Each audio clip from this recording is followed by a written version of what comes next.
Well, I just came from Bali, and that whole process of getting from Bali back to Tokyo is like 12 hours in total, so I'm what the kids call a hot mess. But lucky for you, we don't have to look at my face today because we're gonna do a sketchbook tour. Yay! We're going to do this one. Yeah! This is my sketchbook. Look, I got so many cool stickers. I really like the stickers. I bought them at Loft. My cat is screaming downstairs because we just came home from a long vacation and he was very lonely. I don't know what to talk about, actually. I need like a topic, a list of topics. Maybe I should just not talk and then just have music playing, because I don't find myself very interesting right now. But I do want to make a sketchbook video.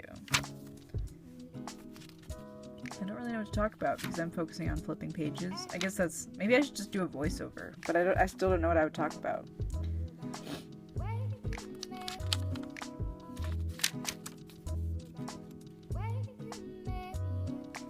This is my friend Jessica in class. I remember because I was in the wrong English class and I was drawing my friend Jessica and I found out that I was not supposed to be in that class.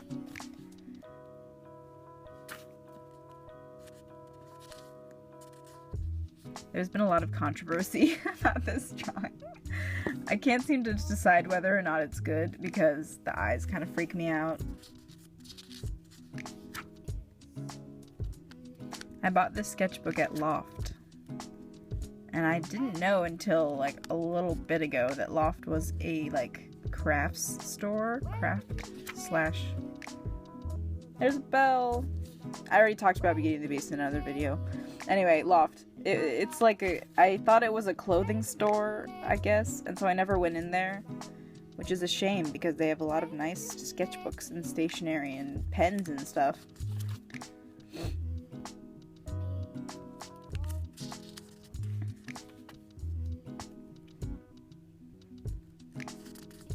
You just like, I'm trying to like, as always, trying to like finalize a style, but it's kind of difficult. I don't know if I'll ever like find a style. I mean, I know that when people look at my art, they sort of say that I have a style, but it's something that I don't really see. So I guess when I say I'm like exploring with my style, I guess I'm just sort of like seeing what kind of styles I can do, like which ones I like, and then like combine them. I need to finish this drawing. I keep like looking at it and being like, I need to finish it. Oh well, I guess I'll never go back. Sort of when I close the sketchbook, I don't go back to it or fix it or anything, but I do want to finish this drawing. Ginny. She's always kind of a constant in my sketchbooks. It's just when I have nothing to draw, I always just draw Ginny. This drawing was very frustrating and I kept going back to it and like fixing it. And I ended up with this sort of like scarecrow looking guy, but I actually like it. It's one of my favorite drawings in my sketchbook. I drew this on the Great Wall of China. I did. I went to China in January. I wanted a drawing that I could say I drew that on the Great Wall of China, and that's it. That's the drawing. We went to this dumpling restaurant, and they had really cool outfits for the waitresses and like hairstyles. And those are some customers at the same restaurant. That's sort of Ophelia. I think we were doing Hamlet. So. And I was doing an essay on Ophelia.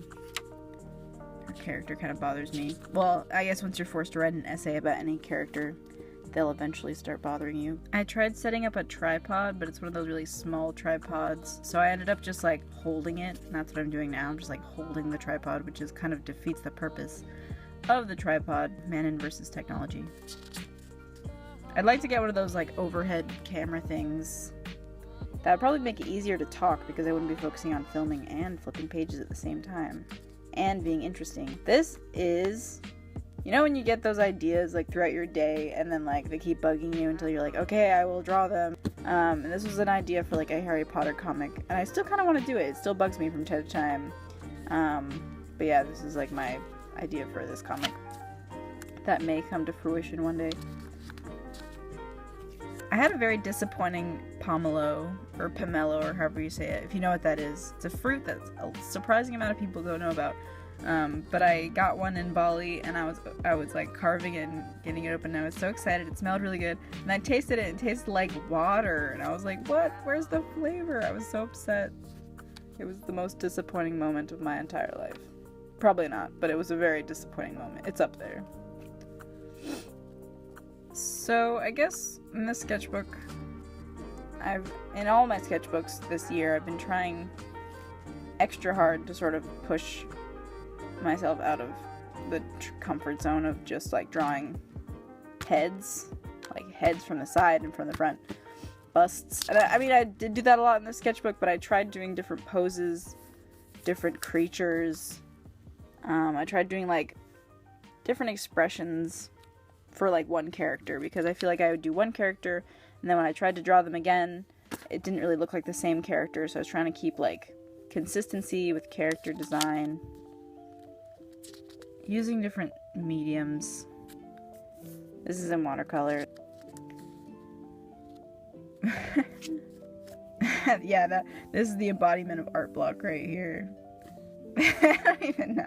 So art block usually has some hilarious results, because I will force myself to draw. I know that's probably not healthy, but I will like force out drawings that are just terrible in order to just get something out. Yeah, so these few pages were in an art block, and I was just sort of like scribbling.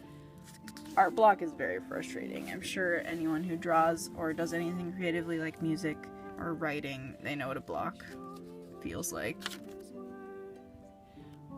These are directions for a train route I was taking, just in case my phone died. It's from when I went skiing. I've never been more sore in my entire life than after that day of skiing, because I'd never skied before. I just fell down like probably 50 times or more. But after I got the hang of it, I realized that it was way easier than I thought, and I was just making it out to be way harder in my mind. I went to a Kishibashi concert, and they had an opening band, and they only sang about food. This was like the lead singer and the pianist, the keyboardist, and she was great. She was just like dancing around while playing the keyboard. Valentine's Day. Obscure reference, but like her swirly pattern is sort of reference to Tap Tap Fish. I was obsessed with Tap Tap Fish for a few days. I just deleted it just like 2 seconds ago to free up space, and it was kind of like that. Yeah, it was painful because I spent so much time, but then I haven't used it in like several weeks, but still felt like I was killing off of my coral reef. Speaking of coral reefs, I went snorkeling and I saw a ginormous pufferfish, and it was kind of like, what do I do when you see a pufferfish? And I didn't want to like scare it, because I don't know what happens when it puffs up. I think it like, you know, its needles kind of go everywhere. This is probably Clark and Bellamy. Why do I say probably? It is Clark and Bellamy, because I need to watch The 100. I've been meaning to catch up. Ray, oh man, I'm so excited for anytime anyone mentions The Last Jedi, I like have a complete meltdown. I can't even imagine. Like, someone showed me a fake trailer and I almost had an aneurysm. Like, I was very, very emotional about it, and it was like a fake trailer too. Ron and Hermione. Things that keep me going are like Star Wars. Seeing the new Beauty and the Beast movie just revitalized my emotions, my heart. It brought me back to life. It was amazing. I need to stop talking about Beauty and the Beast. Star Wars, the next few Star Wars movies are what's gonna like keep me going, because it's all I live for now. The revitalization of the Star Wars movies is the best thing to happen to me in a long time. In forever, probably. Harry and Ginny. See, I'm still not over it. This is like my Harry Potter box right here. This was the bookmark / sticker I had for rereading all of the books. I also, yeah, these are kind of Wicked inspired. I know this isn't really Glinda, but I also got into Wicked a lot more. So you can kind of see the phases of like things like weeks where I'm into this one thing, like Wicked. So this is like sort of Wicked. This is like Elphaba and Glinda, sort of little designs for them. This might be Glinda. It might be like an Elphaba. I don't know. Yeah, you'll see near the end here. Alec and Darren from the Leviathan series. And Frodo. I watched Fellowship of the Ring. I think Lord of the Rings is gonna be one of my new, like, things I'm into. Here we go. The Wicked phase. Here's Glinda and Fiyero and Elphaba, Glinda.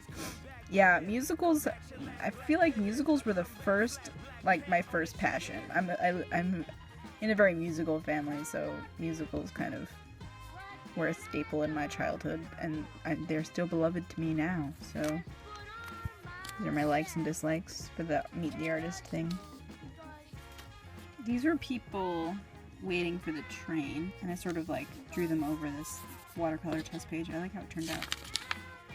There are other people on the train. They're kind of hard to see, that's why I'm going close. This drawing I didn't really finish because I just liked how it looked like that, so you know, sometimes I just leave things. These were like ink color blots that I sort of turned into fish, and it reminds me a lot of Ghibli fish, especially in the movie Ponyo, which is one of my favorite Ghibli films.